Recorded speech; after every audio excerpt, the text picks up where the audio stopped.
bandiraɓe sehilaɓe musidɓe tedduɓe yeeɓiyankoɓe hettiyankoɓe ayaw habrirde télévision Al Mauritania wonɓe nder leydi ha caggal leydi wonɓe kadi sengo YouTube e Facebook onon foof e kuuɓal on calminama calminali tedduɗi calminali l'islam wonon mbiyama assalamu aleykum wa rahmatullahi taala wa barakatuhu caggal yettude Allah e julde nelaɗo Muhammad sallallahu alayhi wa sallam mi yetti nene baba hohoɓe diine e aada waliyaɓe men e seremɓe men calminama juurama mi sakki juuɗe mi ñaaguima duwaw hoorejo leydi hono Mouhamed wul Cheikh al Khazwani salminama ñaganama Allah moƴƴere kanko e dendagal gouvernement makko mi ñaaguima Allah ko fawa e juuɗe mabɓe ko yo Allah waɗi hen gaynaka e ndenka kadi hoybinanaɓe ɗum ɓe mbawa machallah ƴellidde Mauritanie beela kala ɓiɗɗo leydi to wawi wonde foof ene wawi wonirde foof ene yiito hen hoore mum no hanniri ni tigui rigui machallah mi arta ɗo noon e galle he mi yetto gardiɗo galle o mi hofnamo kanko e dendagal liggotoɗo ɗo e galle he dendagal tan dillowo ɗo e galle he kuuɓal mo ala paltor mi ñaganoɓe Allah moƴƴere walillahi alhamdu e welede Allah min garti e plateau télévision Al Mauritania nder émission ƴellitare men nomin kewi waɗande mon saaha kala so oɗo waktu naati machallah woni addande mon jewte noon ganduɗon ko jewte pindinoje pamminoje jewte kadi kirjinoje tintinoje machallah wondude noon hande e koɗo men tedduɗo mo ganduɗon wona koɗo e galle he woni Ousmane Ba machallah nde kalammi haala jangde foof ko kanko heewi dusde kam hen wan noon hankanne machallah école aji gudditimi mbawa junjude hen seeɗa inchallah nde min noddimo foof o wiyata ko sago Allah e sago amen minenne min mbi galle Allah e galle makko machallah mamin kal noon ko fati e rentrée scolaire o min kala kadi ko fati e école républicaine surtout kadi ɗon o fammina yimɓeɓe wan noon neɗɗo ka famani a jogoto hen kulihuli no wiite ni ne gatata woɗɗinde gude tuuba mum ɓuuri comme ça o wawa lernande men tan ko woni école républicaine e fandare muɗum kadi machallah kalen kadi rôle jinnaɓe rôle état rôle jangguinoɓe e hay e sukaɓeɓe beela année scolaire o ne wawi wonde année scolaire brillante et réussi machallah ɗum noon mi bismo tan koɗo men tedduɗo gartene mbadi yewtere men inchallah monsieur Ba Ousmane a salminama a yettama a ñaganama Allah moƴƴere wiyama bisimilla ma konngol e yeeso ma machallah eyyi bandiraɓe mi siftino mon noon kanko woni chef département documentation à l'IPELA voilà ɗum jejjitnomi surtout siftinde bandiraɓe bisimilla ma Seydi Ba assalamu aleykum wa rahmatullahi taala wa barakatuh a salminama kadi a salmitama Dom Baye e ɓeɗe welti e kadi ko noddiɗɗa kam ɗo hen ɓeɗe haala fate jangde walla éducation won noon ko hen liggotomi e ɗum noon ɓeɗe welti hen no fewi ɓeɗe yetta kadi galle o saabu jaɓɓade yimɓe saaha fof nde gara ɗo ne kaala e ɗemɗe men e temmuji mbaɗi ni wonde important pour la population ene findina no fewi eɗen jetta kadi mawɗo leydi eɗen jetta premier ministre makko e jagorɗe ɗe foof ha tengte jagorɗo ministére de l'éducation nationale won noon ouverture ari e ñande altine école aji koko gudditta hankkadi noon yonti yo Allah hawru en hokku en fartange hawrude hen puɗɗorɗen bismillahi rrahmani rrahim ha gortoɗen alhamdoulillahi rabbil alamin ɗum noon mi arturtema konngol machallah Seydi Ba no mbiyam ñande foof ni noddude sattani ko notede ɓuuri sattude ya rabbi onon gandi noon ko jiɗanɗon koye mon yo Allah waɗan mon ɗum so ɓuural mon e nafoore mon nani hen kadi ɗum ɗo tengtiri tan ko yidde surtout ɓesgu ngu yidde aussi leñol ngol wannoon kadi ko hunde nde kumpiti ɗon nde noddoɗon yo ngar jaajno ɗon heen yimɓe pamminon ɗumen fof machallah ko paaɗire ɗon ko fof machallah ɓitton min heen machallah ɗum noon no mbimi ni tan ko rentrée scolaire kaleten ko oɗo altine jeegom nduɗo lewru darindu lewru tubakoɓe gonɗen inchallah mbi allahumma amin e duwa o puɗɗoroɗen bisimillah rahman rahim gasnir alhamdoulillahi rabbil alamin goto foof kadi wawa yitade hen hoore muɗum machallah mbeɗa yiiɗi tan kadi ciftina bandiraɓe surtout darndema ko an woni chef département documentation à l'IPELA et rôle ma kadi au sein de ɗon voilà to dillata ɗo voilà eyyi to dillanmi ɗo ko IPELAN wiyete ko duɗal ngam ƴellidde e ɓamtude ɗemɗe gendiji e nder Mauritanie oɗon gandi guilay oɗo réforme jaaha waylo ko fate jangde garɗo ɗo en sompama hen duɗal ngal bitegal IPELAN waɗama hoorejo suɓama ene wiye docteur Mboussata Diagana on woni hoorejo IPELAN nde o suɓa nde o constitue équipe makko ɓe o hooli ɓe o liggotto ɓe o heftini o suuɓiɓe woni les techniciens mo ganduɗa ɓeɗo omo wawi liggudade ɗumen omo heftini ɗumen omo hooli ɗumen ɓeɗe welti e ko nde o suuɓi kam e hokki kam kadi oɗo rôle woni yomi toppito ko fate documentation ɗum ɗo kadi ko hoolare par ce que ko tout ce qui est documentation officielle ko ganduɗa ko natata e ko yaltata ko fayde defte fof e ko fate bindul ko fate ɗum ɗo fof koye min moftata ɗum machallah defte kadi yaltode ɗe fof kadi rewata koye junggam alan ko ɗum ɗon ko hoolare mawde ɗum noon mbeɗa ñaagui Allah tan yo Allah wallam yettina ɗum e dow jaam e cellal inchallah ko ɗum ɗon woni liggoyam to IPELAN ɗo inchallah machallah yo Allah assiste mon ya rabbi kadi hoolare o fay mon nde kadi machallah kadi ɓeydo tidde inchallah Allah ne wawi ɗum ne kadi ma wat ɗum inchallah ɗo monsieur Ba kalten ko la rentrée scolaire 2025-2026 eɗen gandi no mbiɗen ni ko oɗo altine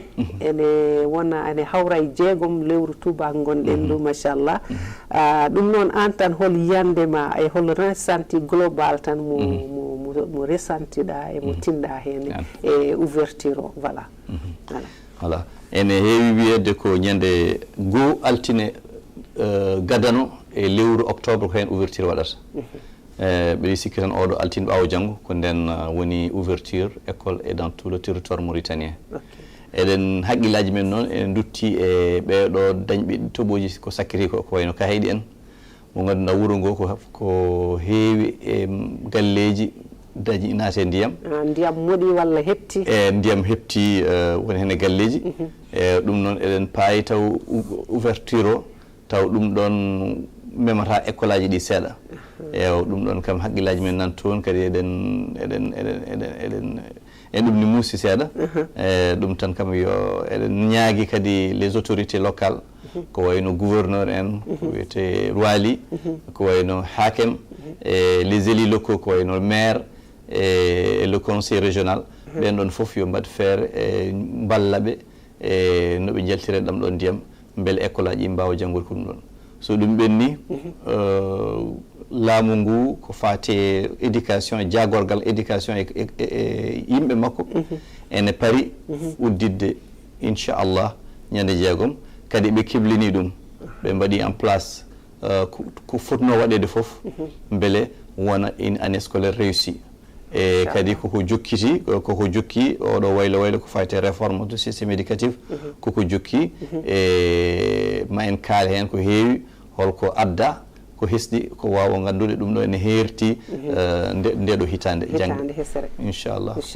machallah ɗum noon tan eɗen mbiya surtout wonɓe Fuutaji men ɗi mbeɗa andi ko hayɗi tan kam ɓuri hande ɗum ninde kono kala nokkuji toɓoji c'est sûr no ka hayɗi ndeysan yolorini ko noon ɓe yolori eɗen mbiya tan yo won belɗam ya rabbi kadi no mbiɗa ni laamu ngu daro hen beela wawa kadi wadde darde tinde ha kadi école aji ɗi mbawa janggude machallah eyyi ɗon noon a sikki ɗiɗon école aji a sikki ñande altine kañum en ma mbaw dawdi on ɗum ɗon ko namdal mawgal machallah min mi dañani tellade ka hayɗi ha saka mi anda ko yahata toon kono ɓeɗa andi tan kam en école aji ɗi natɗi ndiyam ɗi so taw waɗi école aji goɗɗi nata ndiyam ma jaɓɓo élève aji ɗi par ce que ɓe mbawi wadde ko wiyete double flux woni école taw ne waɗi classe uji ko wayno 12 walla 13 walla hay sino ko classe uji 6 ɓeɗo jangga subaka ha kikiɗe subaka ha midi jippo dokka woɗɓe kare kirdo jangga 3 heures ha sino ko 1 heure même ha 5 heures walla 6 heures ha ɗum ko solution mo ganduɗa ɗum ɗon e waɗe so taw école aji classe uji timmani ene nanni ndiyam won classe uji kesi mahateɗi taw maadi mum suwa gas ene heddi hen lewru walla lebbi ɗiɗi beele sukaɓe mbasa jooɗa tan ne paɗa waɗe ko wiyete double flux comme ça mbasa daɗɗotirde voilà ɓeɗo dawa subaka ha midi nangue hoore ɓenne jippoɓe ɗo kadi gara kirdo ɗum ɗon kadi koli solution ngaji mo ganduɗa laamu ngu ene wawi wadde sur place beele yimɓeɓe sukaɓe mbasa tardude machallah ɗo joni a haali nouveauté woni kesam ngu nannagu e réforme keso o holtan les grands axes tan ganduɗa préparani pour oɗo entrée scolaire voilà so mbeɗi sittoɗiɓe seeɗa ko woni réforme ene moƴƴi par ce que réforme ko ganduɗa ko waylo e kadi ko holko addata réforme ene waɗi gueɗe ɗiɗi ɓurɗi tengtude ne adda réforme gueɗal adanal ngal ko so taw par exemple wonko waylo ummi caggal leydi mo ganduɗa waylo ene wawi battinde e nder leydi ndi yimɓe mbiya réforme waɗama ɗum yiyama ko wayno États-Unis wonde saɗa siftora wonde russe nden kam wiyete union soviétique no nawno fusée dow asaman américain cikkanno ko adduno fof ko kamɓe ɓuuri hewde gandal coftale technologie et science e doole ɗum betti ɗumen no fewi ɓe tawi union soviétique addiɓe neldude fusée e lewru machallah nden noon addaniɓe wadde réforme du système éducatif beele ingénieur uji formé des scientifiques formé beele ɓe mbawa heftade Russie ɓe mbawa ñembude ɓe mbawa ni addude ɓe cikkanno ko kamɓe goni yesso deke ɓey to nana prépare less ha ɓe tinani tan ha neldi toon fusée e dow asaman dans les années 50 60 daɗiɓe donc ɗum ɗon waɗi ɗum ɗo mawɗo waɗi dillere mawde to Amérique ɗum ɗon addi réforme mbaɗa ɗon hitande wiya en cas de réforme o yoɓe ƴeew ɓe tengtina fatude e jangde ko fate science walla technologie beele ɓe créé ingénieur uji kamɓe ɓe mbawa neldude Russie ɗum ɗon ummiri ko caggal leydi eyo saaha réforme n ummoro e nder leydi ko wayno par exemple yimɓe tesko journaliste uji walla groupe de réflexion des lobby teskitoɓe mbiya jangde nde yara no fewi résultat ji bac wonto ngakki e résultat ji bac jiyaɗi ɗiɗo duuɓi ene battina e jangde nde ɗum ɗo hen ɗo noon mbaɗa groupe de pression beele laamu ngu waɗa hen haqqille mbiya mara wonko woodi so ɗum waɗama mbiɓe beele yurnite hol caɗele o sono yurnite noon ko wittiyankoɓe ko ɓen noddete gara ƴeewa hol caɗele ɗe holto heedi ene wawi wonde taw ko résultat ji woni koye jangguinoɓe no keblirani woni ko fewani ene wawi taw ko programme uji no cañirani taw woni ko fewani ɗon wittiyankoɓe kañumen gara jurnito ƴeewa caɗele ɗe holto keedi voilà beele wawa safrede voilà en noon en waɗi deux domaine mo ganduɗa ɗo ko wittiyankoɓe gaddata solution kono le décideur politique o ene laamu en ɓe keewi hettade ko par exemple yimɓe jogoroɓe des groupes de réflexion voilà ɓen ɗon ɓuuri wawde haalde ɓen kadi ko teskuyaji jogui ko teski ko noon ene wawi taw ko ɗum ɗon ne wawi taw wona ɗum ɗon koɓe teski ko mawna no feewi ha waɗa dillere finalement laamu ngu wi aha alay sago waylite sene wayle noon alay sago les chercheurs moɓe mbiya wittiyankoɓe ɓen ma ƴeewa holko addi ɗum caɗele ɗe so ɓe ƴeewi ɓe tawi caɗele ɗe ari ko ɗum addi ko witti yimɓe ɓe haalɓe ɓe ko kaali ko ɗum woodi ɓe confirme ɗum so taw wona woodi ɓe mbiya aha kono cikkuɗon ko de wona ɗum ɗon ɓe gonayi noon yaade yawata change ude ma ɓe jaltina résultat ji kewɗi ha ɓe gande ko yimɓe ɓe ko gonno koye erreur wonno ko wittiyankoɓe ko jiiti ko ɗum ɗon woni lawol finalement yimɓe ndewa wittiyankoɓe ɗum waɗi réforme waɗe yaha ha ɓooya darto saabu ɗum wonko yiita taw ɗutto lawoliɓe ndewi ngol wonano ɗum lawol taw fewani voilà alay saago fewnidete eyyi ɗum waɗi noon alay saago yimɓe gadina wittiyankoɓe ɓen ɗon ene bitta no fewi ne jiilo hol laaɓi mo ganduɗa holne feewa holko addi caɗele systéme éducatif o ɗum ɗon so wittama gasni nden réforme moƴƴo o ɓurata wawde addede somi arte namdal ma noon ɗum ɗo ko rappel goto wonno e hol noon ko hesɗi e réforme men o to jarateɗen ɗo hikka hikka en jiiɗe balɗe mawo joni balɗe ɗiɗi won avis goto ne yalti ko fate site goto cirage o cirage o ene ko ɗum ɗon e nder réforme o ko ɗum ɗon hutorte hande ko fate guilay ministre ko fate éducation hay conseil ji makko directeur uji ɓen ɓe foof les chef service mon foof ne jogui hen compte mum directeur uji école aji ɗi ɓen foof ne jogui hen compte mum joni ko ɓen gérata defte ɗe e jeerata ko fati système yimɓe ne affectation ngaji sene mbaɗe mouvement d' affectation élève sene transfert oɗo école faade ewte école ko directeur o gérata ene jogui école aji ɗi foof ene sa ari e direction mabɓe mbiyaɓe min yiiɗi cuɓɓiyam janggata ko ɓoggue par exemple ene yiiɗi artude ga en yiiɗi artude Nouakchott e directeur o kañum hoorumum toppitto ɗum o naata e site o yiya cukalel ngel o yiya kayitaji mum e école mum e ɗum ɗo résultat mum o waɗa demande o waɗa tan demande affectation faade tel établissement o ñoƴi bouton joni ko ɓe facilite ɓe tâche uji ɗi ils ont facilité la tâche voilà donc ça se fait en ligne et c'est informatisé kadi ko gagne de temps aussi c'est un gain de temps et voilà joni noon so waɗi docteur to oɗo fayto ma heɓ les informations inscrire cukalel ngel e to ɗumin ɗo ɗum ɗon ko ɗon yayretno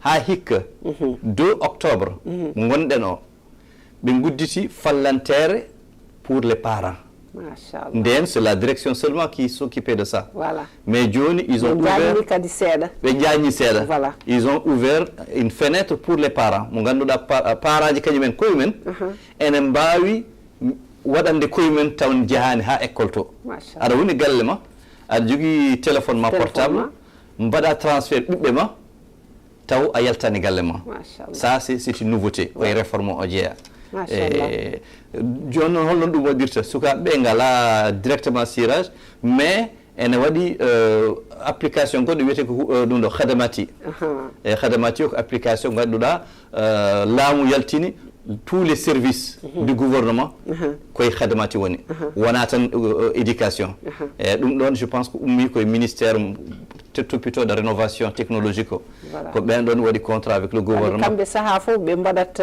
innové donc c'est des innovations technologiques mo ganduɗa ene réforme o ene naati nder réforme o e nder khadamati noon ɓe gudditi hen lien pour yaade cirage directement ɓe to gonno koye cirage les directeurs d' école les ministères tous les acteurs éducation gon koye cirage o kam holliri eɓe liggo vraiment non mais ça travaille vraiment il travaille maintenant on a démocratisé que les parents d'élèves ont accès directement au cirage en passant par Khadamati.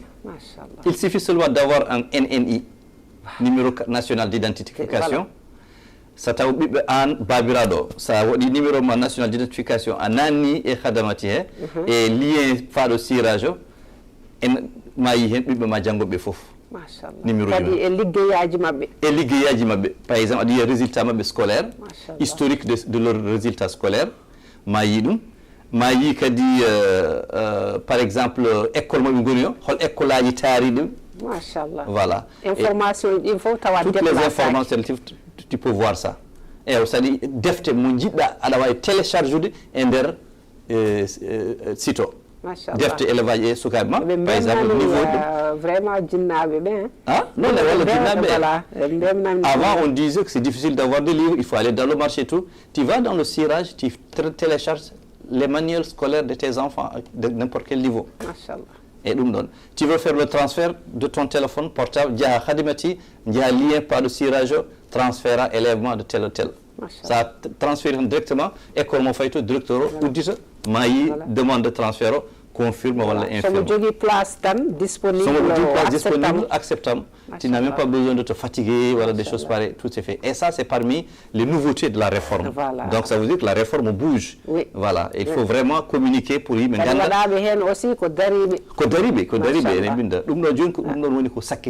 D'accord. Et voilà, ma ngarti kadi yaña réforme hol caɗele mum wono ma en ɗum ɗon ko woni ko ɗoni mbiyatmami les défis logistiques pédagogiques et surtout organisationnels. Organisationnels, très bien. Alors, défi logistique réformant qu'on a peut-être tout ce qui est lié à l'électricité. D'accord. Ou à la connexion Internet. D'accord. C'est au début connexion wanani élevée dans certains lieux. C'est difficile. S'il y a coupure d'électricité, quoi, et courant coupé, pas français de la boude qu'on voilà. Par exemple, intellectuel, tu es obligé de parler français. Voilà. C'est où courant coupé. Courant coupé. En a Jogan Djengul également. Internet coupé. Voilà, pour avoir accès au site. Voilà. Pour c'est des défis vraiment qu'il faut gérer. Et dans notre réforme sur Halama, il y a 3 niveaux. Le 3 niveaux, c'est que réforme au niveau national. Et il y a des niveaux régional et il y a des niveaux local. Très bien. Et les décideurs politiques, c'est au niveau national. Et quand ils décident de faire une réforme, ça veut dire des réformes, parce qu'on a réforme gortan, réforme éducation, réforme politique agricole, réforme de la politique de santé. Voilà. Au niveau de réforme en même temps. Énergie, il y a réforme. Donc parfois, exécution réforme, c'est au niveau parfois régional, c'est au niveau local.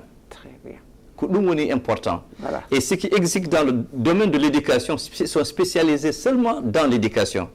Mais les implications de leur exécution se trouvent parfois dans l'énergie, parfois dans le domaine de la santé. Voilà. Parce qu'il y a plusieurs fenêtres de réforme. Parfois, ça ne dépend pas seulement de décideurs politiques, par exemple de techniciens de l'éducation. Parfois, si par exemple s'il y a un problème d'électricité ou d'internet, qu'on n'arrive pas à gérer le cirage, c'est pas un problème pédagogique ou un problème technique à leur niveau, mais c'est lié à d'autres réformes en cours. Voilà. Donc, le réforme est un peu large au niveau décisionnel et parfois l'impact se fait sentir dans l'exécution. Voilà. On n'est pas responsable. Voilà, les défis qu'il faut vraiment tenir en compte. Voilà, relever, voilà, d'accord. Donc, John, est-ce qu'il y a des bails que Soukabe Befouf et nous jogi accès à l'école et puis qu'il y a une garantie, surtout à Tiengte et une zone rurale. Est-ce que Ben Fouf vraiment nous jogi une chance, voilà, avoir accès à l'école. Et les réformes, c'est une réforme inclusive, une éducation inclusive. Voilà. On n'a pas négligé la personne qui vit dans les grandes villes.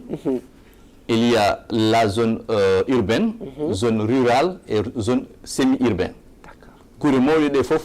On a tenu compte parce que nous avons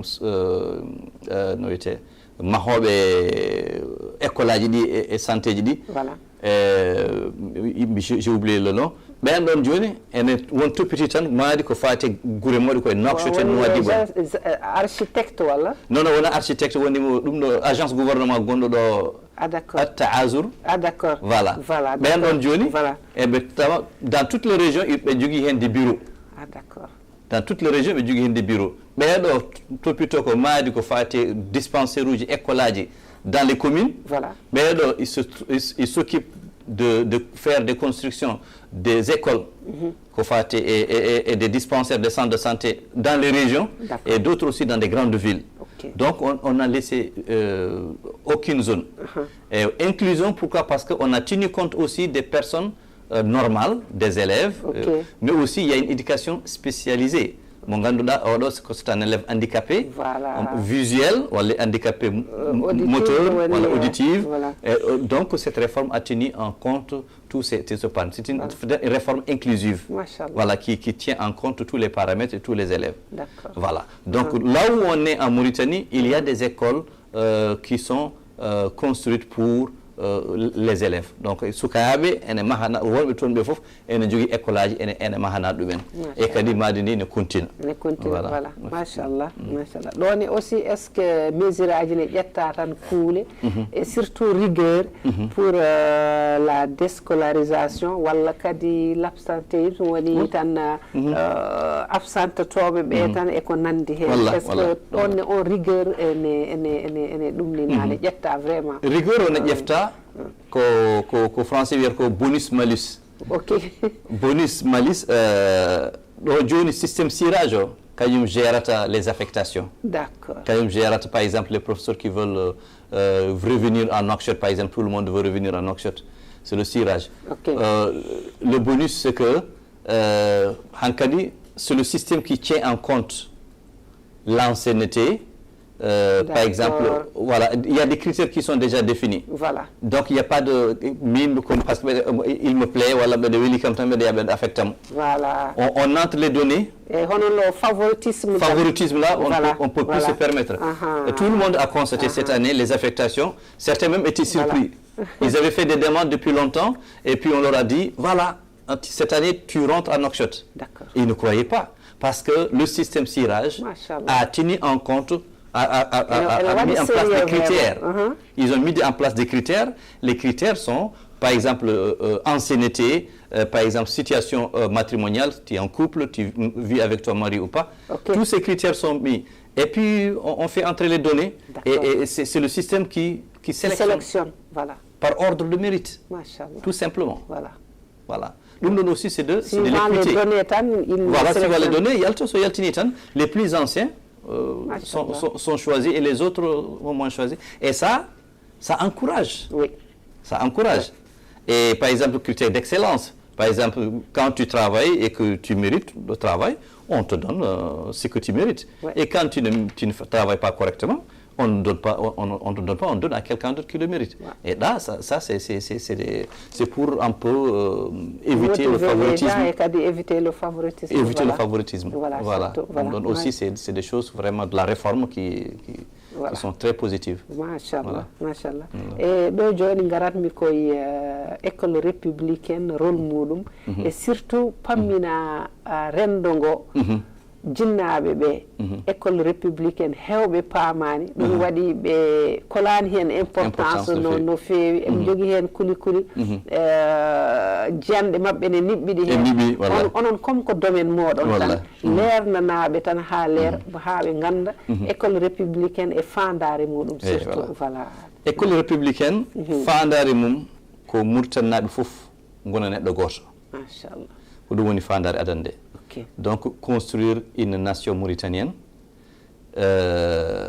tous les Mauritaniens sont au même pied d'égalité. Il faut que jangar ko jangde wotere to mbawɗa wonde Mauritanie fof oɗo jangar ko Nouakchott an ko ɗum jangata région mo gonɗa o so Keydi so Sélibaɓe so Atta e wertago Mauritanie fof ko jangde nde ko wotere enen fof Monemun fof avec la réforme qui va arriver avec la loi d'orientation Mauritanie fof jangar ko demgal mum ni wal sa taw min ko pular puɗɗotomi jangdam koye pular taw komi sarahulle puɗɗotomi jangdam koye sarahullere demgal ngal taw komi wolof puɗɗotomi jangdam koye wolof taw komi arabe walla capato puɗɗotomi jangdam koye arab walla ko wiyete safrore voilà donc mun fof fuɗɗoto jangde koye ɗemgal mum kono hatta mbeɗa jogui kadi ɗemgal gongal mo janggu beele mi wawa famodirde mo gondumi o so taw komi arabe e koddumi koye haalplareɓe ɗemngal am ɗiɗawal ngal ko pular jannganmi to école to pular jannganmi to école to beele mi wawa famtude ɓe gondumi ɓe par ce que neɗɗo sene haala ɗemngal ma a natti hulde ɗum han kadi a natti fayde ko haalata ko kono yimɓe so ɓeɗa haala famata an saɗa haala mi famata en adda mon fof ne rento goɗɗo voilà ɗum ɗon kadi ko vraiment koye pandaji école républicaine et on veut avoir une éducation de qualité.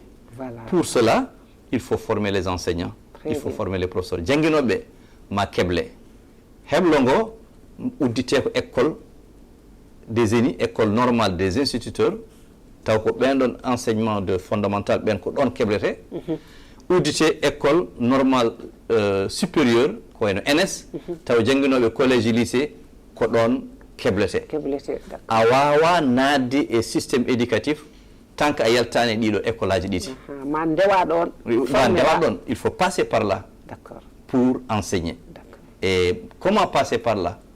On a évolué avant pour faire un concours de l'ENI pour devenir enseignant, ça dit tan janginde école tolno les yata wala jogi brevet ma. D'accord. Caggal dum be bi ma daña niveau bac. Kono joni tu ne peux pas intégrer le ministère de l'éducation nationale tant que alani le diplôme du bac. Donc non, c'est pour améliorer la qualité. Voilà. Tu as le diplôme du bac. Nata nder ENI, tu subis une formation de 2 ans minimum et tu sors comme enseignant. Tu es formé pendant 2 ans. Donc, la formation, elle est garantie. Les écoles sont construites, n'est-ce pas? Le matériel pédagogique est mis à la disposition des élèves et des enseignants par le biais de cirage. D'accord.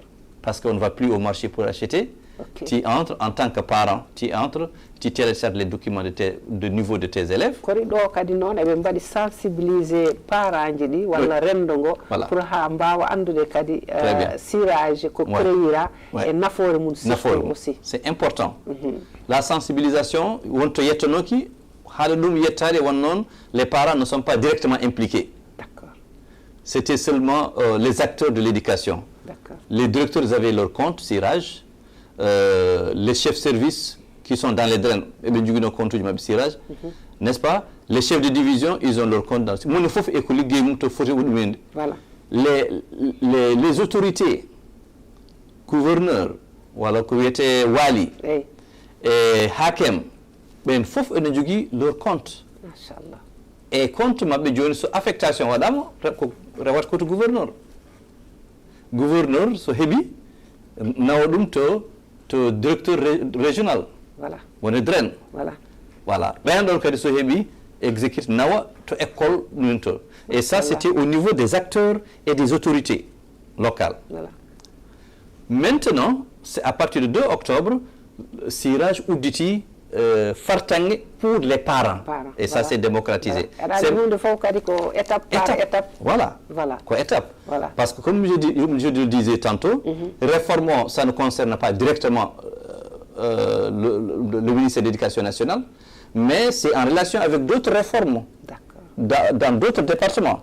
Par exemple, le ministère qui s'occupe de la nouvelle technologie et autres, dans leurs réformes, ces plateformes pour que le ministère puisse bénéficier des services de ces plateformes. Voilà. Donc on ne peut pas être autonome. Voilà. Machallah. Et donc, Johnny, école républicaine, Gilande Oudissa ha fade ngudo nyalgu, hol bilan mbawda hokkude amen. Très bien. Voilà.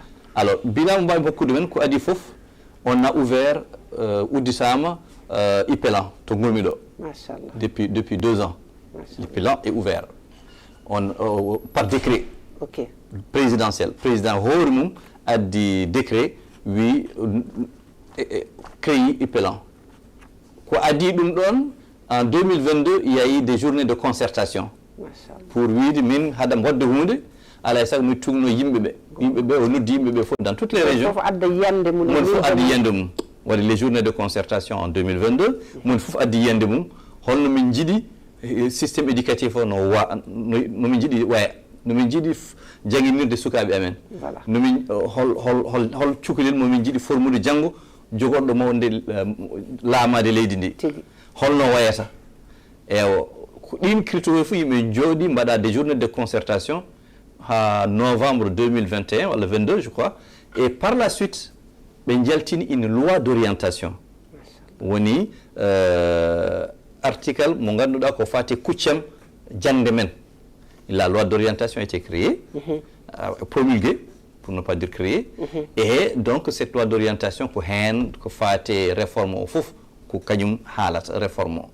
Et der loi d'orientation en kaali hen création de l'IPELAN, en kaali hen réintroduction des langues nationales dans le système éducatif, ɗemɗe guindiɗen ene batte, e IPELAN ko kañum jogoto ƴellidde e janginde ɗemɗe guindiji ko ɗum woni rôle mum.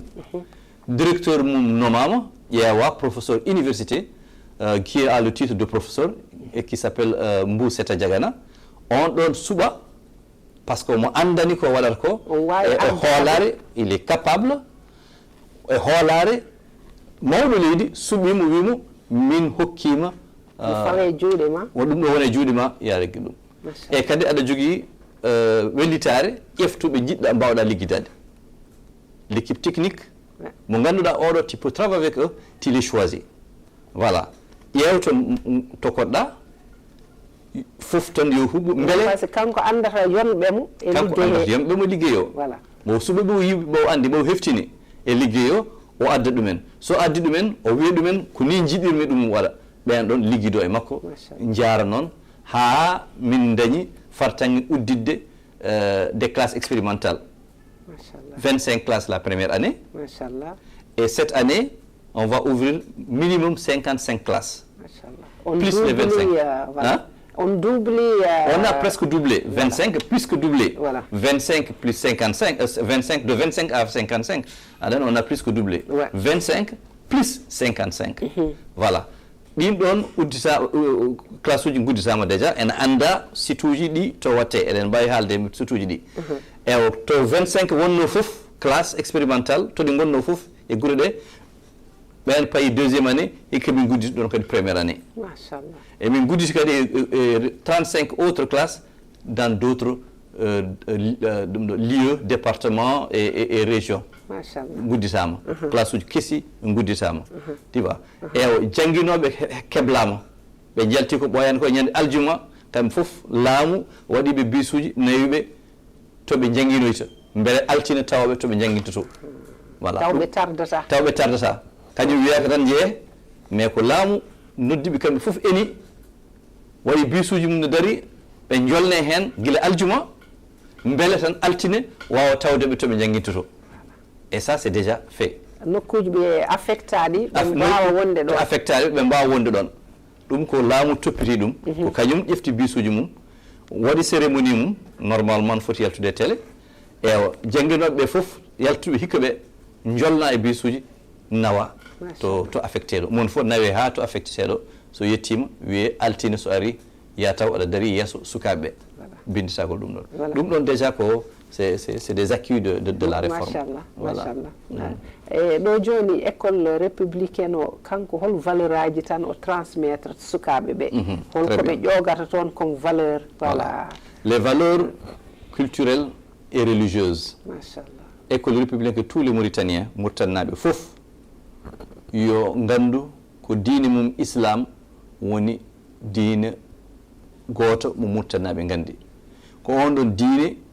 foti janguinede sukaɓe nehede e nder oɗon diine e cukalel fof kadi yo andu aadaji mum wawa ɗemgal mum kadi murtannaɓe fof mbawa ɗemɗe yimɓe wonɓe ɓe ɗum ɗon woni les premières valeurs de la République africaine connaître les Mauritaniens qu'ils connaissent leur culture leur langue n'est-ce pas ils s'imprègnent de leur religion kadi ils vivent de leur religion wona tan ɓeɗe tukka leydi ɓe juula mais kadi no kutortomi e julɓe ɓe taw koye gonga e taw koye e toñanggue ala ɗum ɗon koye c'est des valeurs vraiment mo école républicaine yiiɗi hokkude yimɓe ɗum ɗon noon alay saago wona potal holno wontirta potal sen ngare école o yimɓe arde ɗon ni wiya égalité des chances woni potal ngal diversité sociale o kañum e linguistique régional voilà fof voilà donc je vais sauter sur ça directement donc potal ngal ko ɗum ɗon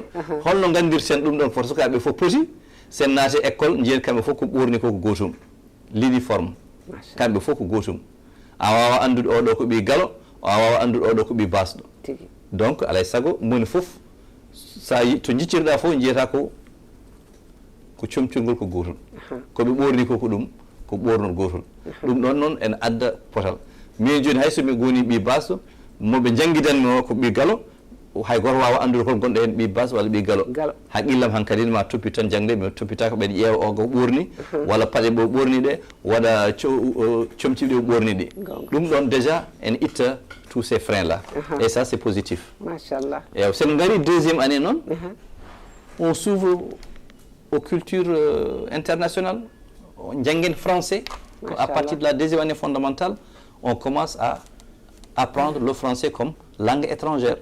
Voilà. Pulaar, Soninké, Wolof, arabe en première année. À partir de la deuxième année, on introduit le français comme langue étrangère. C'est non ha jitim collège lycée anglais kadi ara comme une deuxième langue étrangère.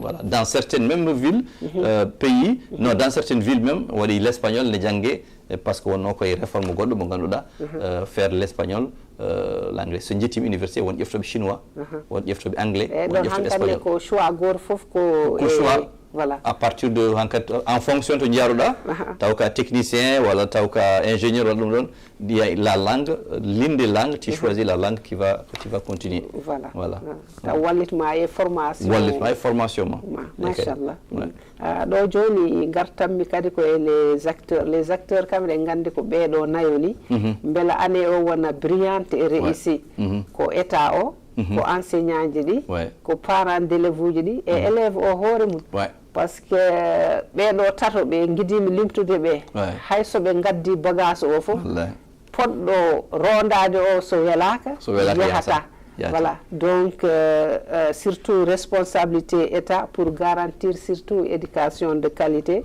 et surtout kadi formation enseignant ji ɗi pour kadi ɓe mbawa jogade les conditions remplies pour l'apprentissage sukaɓe ɓe e kadi politique surtout moɓe mbaɗata comme pour investir tan dans l'éducation politique mabɓe voilà donc voilà mi noon mi fawdiri fof non c'est bon voilà mais le note pourquoi parce que ko kalɗa ko hunde monde c'est important surtout les différents acteurs et surtout le dernier acteur baɗaɗo hen woni janggowo élève janggowo il faut ko yiɗa il faut ni qu'il soit impliqué et ça c'est important won wittiyanke goto ko fate politique o wiyete ko Sir Ken Robinson ko o jibina ko Angleterre kanko o jibina en 1950 d'accord et o jibina komo jogui caɗele ko fate il a une maladie invalidante ene way taw poliomyélite d'accord donc o dañi paralysé ɓe gonno koye des éducation spéciale on ɗon hande c'est parmi les grands penseurs sur l'éducation machallah o wi les décideurs s'ils décident ko fate éducation les acteurs de l'éducation s'assoient dans des bureaux qui décident quel système éducatif sans inviter les enseignants et les élèves yahata parce que ce sont les moteurs so taw discrétion ittama les enseignants mbaɗama de côté les apprenants mbaɗama côté et on a décidé entre nous acteurs toutes les décisions ne vont pas marcher il faudra impliquer ces acteurs et ça revient à ce que tu disais les concernés parce que cette discrétion là ils doivent être là-dedans, ils doivent être impliqués. Donc, voilà les assises nationales, on a invité les enseignants et autres, et même dans la gestion des établissements, il y a ce qu'on appelle le COGES, Conseil de gestion. Ah, d'accord. Élèves sont impliqués dans la gestion de leurs choses. Il faut impliquer les élèves, il faut impliquer les enseignants. Voilà. parce que ils ont leur mot à dire sur l'éducation qui les concerne. Donc, s'ils ne sont pas impliqués, il y a des choses qu'on applique sur eux et ça ne marche pas. Tout simplement. Voilà. Et quand en potani yawde sukabe ngarda koy haqille et intelligence. Et c'est important. Ay ko do mbiyami toujours les parents parce que haji mi anda taw ko sous-estime de sukabe mais mbimi voilà mais mbimi ay hakkille way ko hono no ngaluni Dombay Allah ko kanyum sampata to wela donc hoto yiccukolel jawoda dum kadi wada fof implique dum hen ko erreur mawdo voilà ko erreur mawdo voilà on mi waxto natti voilà il y a rôle des parents enseignants et sukabe voilà donc sukabe toutes les décisions ko faati éducation il faut que janginobe et jangobe en tenir en compte. Il faut que impliquer dans là. Maintenant les parents kanyum kadi dans la gestion que nous voyons les assises voilà parents ji nodda ben don kadi il faut impliquer parce que ce sont des acteurs de l'éducation. Parents, enseignants, élèves, les décideurs politiques, le gouvernement. Maintenant la société civile. Qu'ils soient parents ou pas, la société civile doit être impliquée. Mais couper le fouf, quand il décide quel est le devenir de notre éducation, où va la nation mauritanienne. Voilà. Tous ensemble, quand nous décidons, et ça donne des résultats. Comme le dit,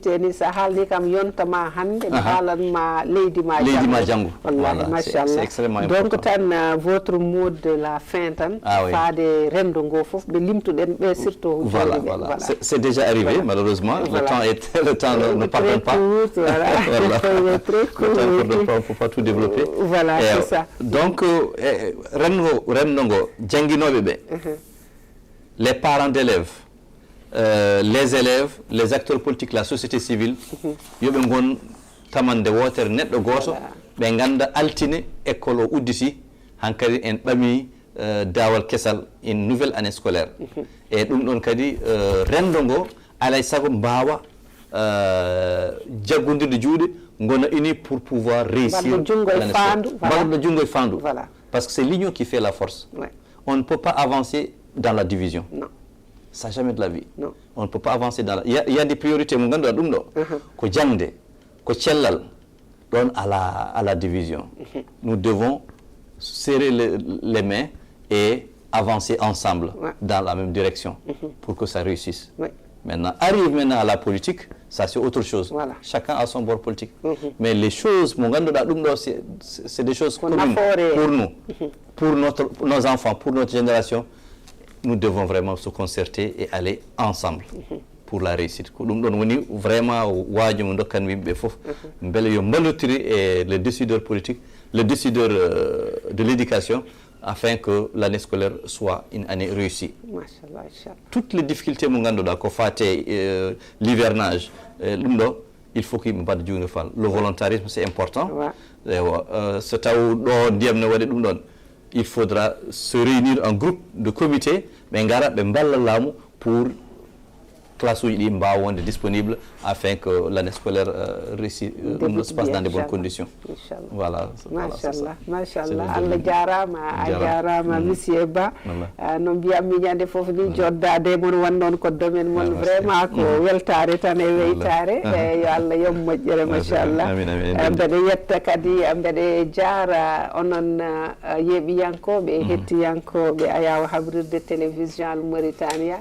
No mbimi ni dole lingu ko ndiyam kono dole amen ko onon wattuɓe amen hakkillaji ɓe wannoon kala ko dilliri ɗum ko ɓuri hewde dole komin mbaɗata ko onon jeeyi e kadi minen ko wattude amen hakkille ɗum hokkata amen sembe no min mbawi kadi jokkitirde walla continude golle machallah hande noon min kalanno ko rentrée scolaire 2025-2026 min kaali hen kadi toɓɓe kewɗe ko fate rentrée scolaire o école républicaine monsieur Ba arani men hen firini men halni men rôle mun bilan mun perspective modum et rôle kadi des acteurs les acteurs woni état o woni enseignant ji parents ji et élèves uji ɗi hoore muɗum beela tan ko année on wawi wonde brillante et réussi machallah mbeɗa yetta kadi mbeɗa jara technicien ji ɗi e kuuɓal ko caggal Allah e caggal mabɓe so mbawi yiide mbadi yewtere ndi kañum e sawtowol ngol